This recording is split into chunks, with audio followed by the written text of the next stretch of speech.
Matt Smith,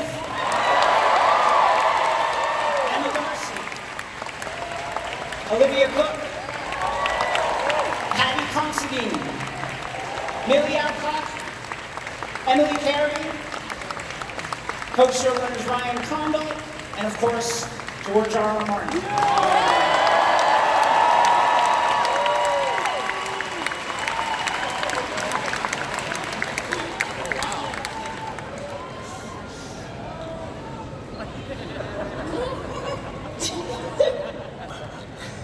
Could all go out now.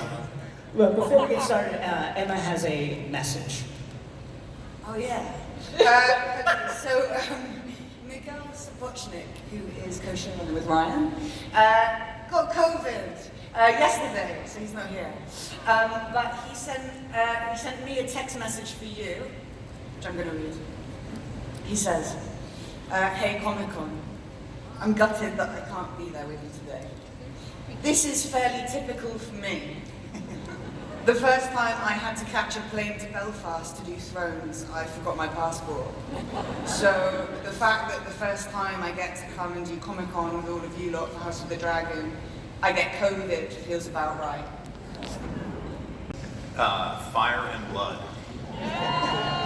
And Dragon. I think the most compelling thing about this particular story, and I think it's the reason that this was the spin-off successor show, as George calls them, that he was most excited about, is because it delves into the history of the Targaryen dynasty. And that's something that we hear about in A Song of Ice and Fire, in the pages of the book, and the original series, Game of Thrones, but we never really get a real sense of it. So this series begins at the absolute pinnacle of the dynasty, the height of power and wealth and influence. They have the most dragons that they'll ever have, and it's just before the bloom starts to come off the rose. Yeah. That's good. Paddy, Your Grace, King Viserys, our King Viserys. How's the throne? Comfortable? It was lovely, yeah. I couldn't wait to get on it. I got very territorial with that throne, and I wouldn't allow anybody else to sit on it. That's right. Why doesn't anybody put pillows on it? Well, it's part of it is because it's supposed to be uncomfortable to sit on, I think. You know, I didn't have a pillow, by the way. I suffered on that throne. So, but yeah, it's not a comfortable thing. It's made of swords, so you know, it should be a relaxing experience sitting up there. What kind of a ruler is King Viserys? He's a kind man. I think he inherited the the crown because he was, in my view, he was a good scholar and a man of good temperament and a kind man who's trying to sort of keep the peacetime going within the kingdom. And I think that's why he was chosen as king. But he's a man who's what I wanted to do with the character when I read the script was just imbue it with as much humanity as I could, and bring as much kind of life to him as I possibly could. But he's a man that cares about things. There's great tragedy in him. He loves his family, cares about his position, but he's also carrying something out that's a kind of secret that's revealed in the show that kind of refers to the potential fall of man in the future. So there's lots of different things going on. Speaking of that family, Matt, our Daemon Targaryen, what's that relationship like? That brother relationship? It's complicated. I mean, that was the sort of heartbeat for me, really, and I had such a fabulous time with Paddy. It's quite a complicated relationship, but I sort of hope that me and Paddy found a lot of depth and a lot of richness in the work that we did. But really, everything is about his brother. Eve, our Rhaenys, the queen that never was. What does that moniker mean to her? Sorry, could you repeat? Oh, sure. The queen that never was. Yeah. What does that mean? What does that mean to Rhaenys? What does the title mean? Yeah. How does she relate to? It really pisses her off. She should have been the queen. And it's, yeah, thank you very much. And it's kind of annoying that she isn't. And it's also kind of annoying how people keep remembering and reminding her that she was dead. So, yeah, that's what I have to say. Thank you! Steve, our Corliss Valerian, part of her niece's family. How does it feel to take on more sinister roles, like in Last Night in Soho and now this? Well, I think it's just quite good to sort of have breadth as an actor. You sort of try and challenge yourself and find different avenues to play, really. And once I sort of played the Doctor, I was quite actively looking to sort of do something that felt completely different. So yeah. It was really nice to meet you. Have a great Comic Con. Yes. Hi, my name is Ron, and my question is for Mr. George R. R. Martin. Will we see you in a cameo?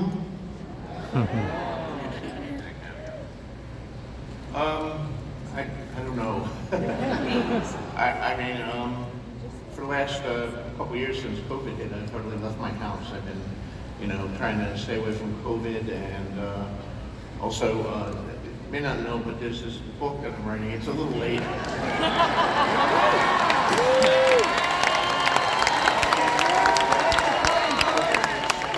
or doing anything until I finish and deliver that book, and then the show's still going. Who knows? Maybe I'll show up.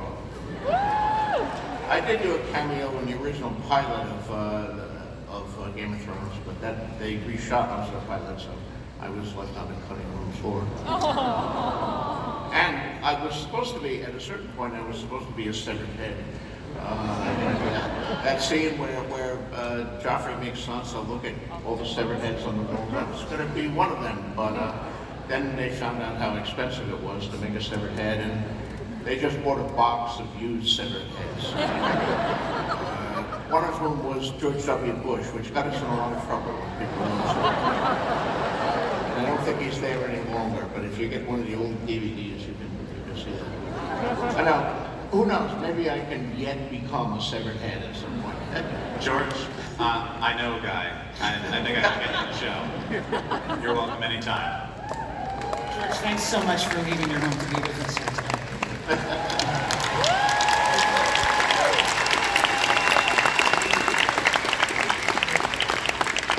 Yes. My name is Will.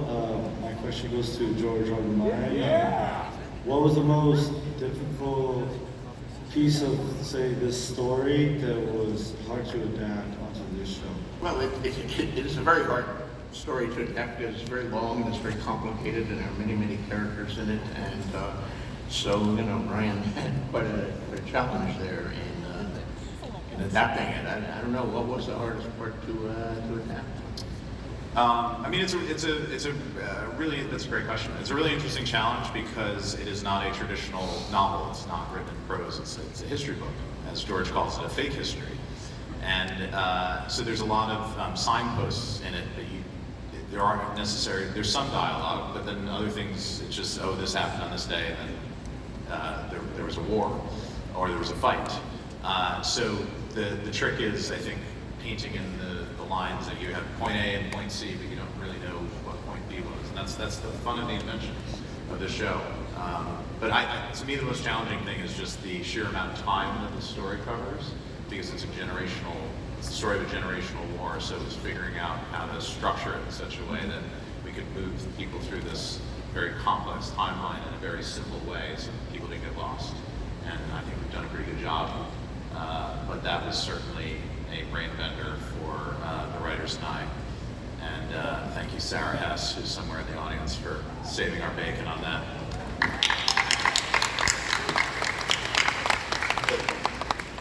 The challenge with anything as big as Fire and Blood or the Game of Thrones and the sequels before that is there's always this tendency to simplify.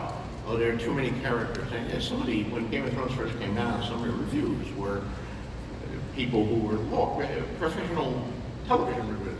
So many characters, I couldn't keep track of them, But people did learn to keep track of them. I don't want to underestimate the intelligence of the audience or the readers. You can keep track of them. You don't have to combine characters and eliminate characters. The audience is more sophisticated than sometimes people making television assume. And that's one of the great things about working for HBO is that they're willing to tackle things that are a little more challenging than you would get a, the over-the-air network or something.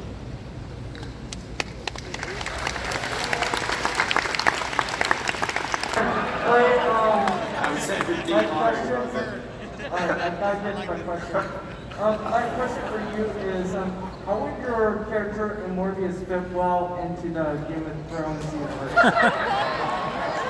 Well, I mean, vampire, so I think he'd struggle first off. I don't know really, how would he fit well into the Game of Thrones universe? That's a very good question.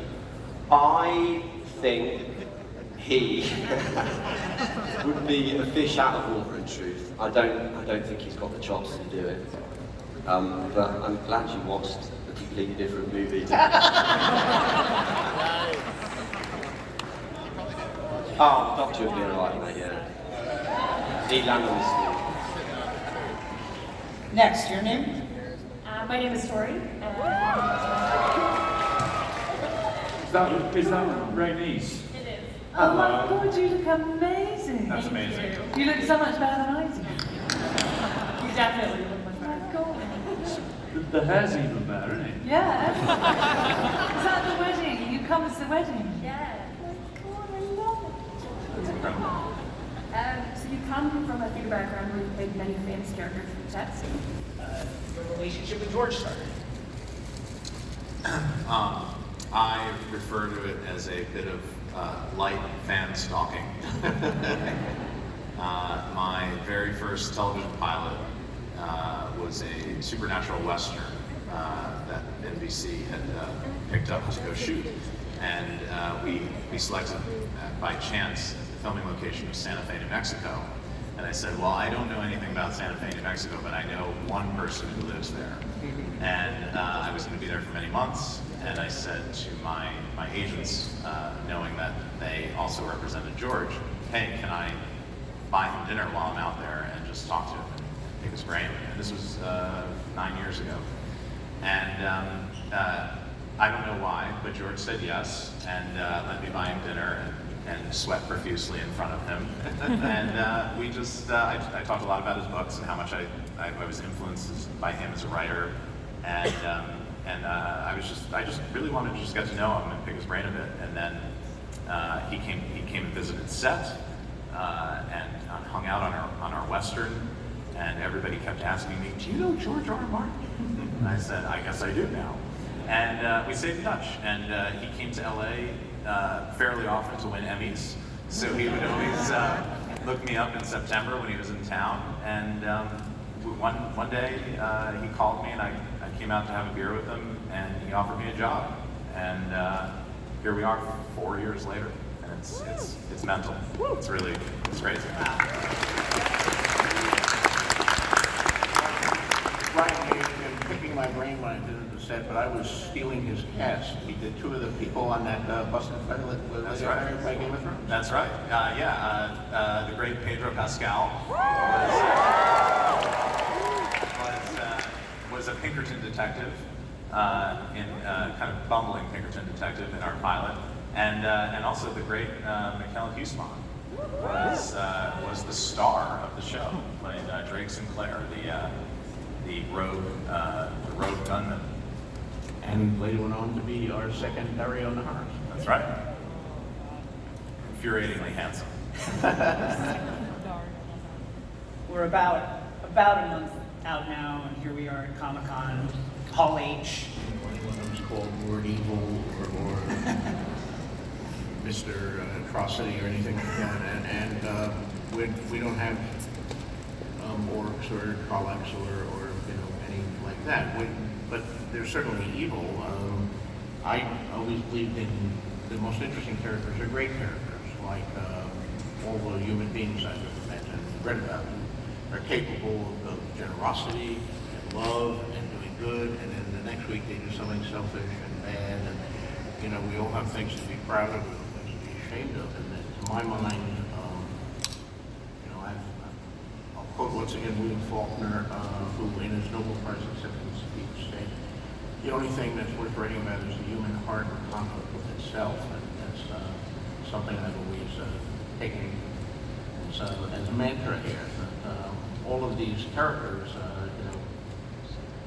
have good in them, have evil in them, and it's a matter of what choices they make. And I like the fact that the readers of Fire and Blood divided as to who actually is the hero and who actually is the villain. And I hope the viewers of the show will have the same issues here. We probably should have seated this audience with greens on one side and blacks on the other. We're not there yet, George. Oh. We're very united right now. The crowd is very united. Everybody is very happy. We don't want a war within the audience. So we'll do that next year. Yes. What's it like to ride a dragon? I'm sure. Time of designers. So I'm very excited to show. You've seen some teases in the trailer, but there's much yet to come, and I think you guys will like it a lot.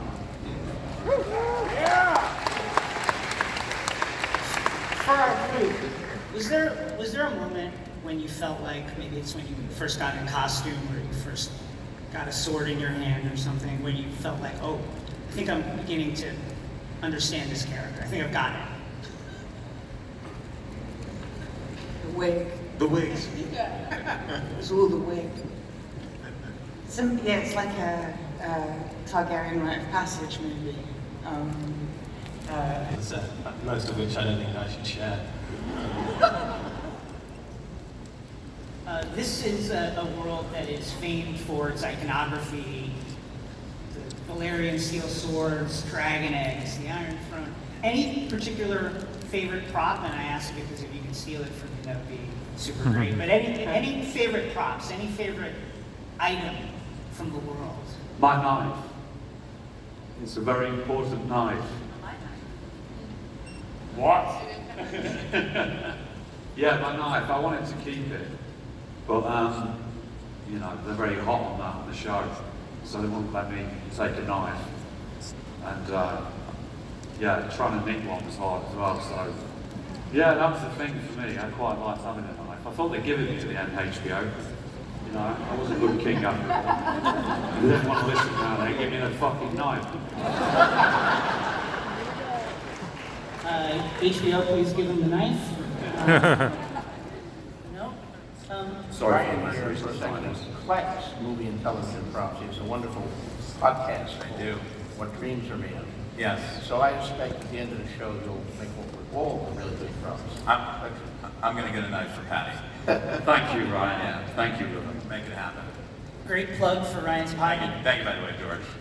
Ryan, as a prop connoisseur, anything that you were really geeked out about to see? All of it. If you like cartoons, movies, books, music, I demand you subscribe to this channel. Subscribe, be prepared for doom. Subscribe or be prepared for doom. Do not resist. Do not resist. Subscribe, subscribe, subscribe.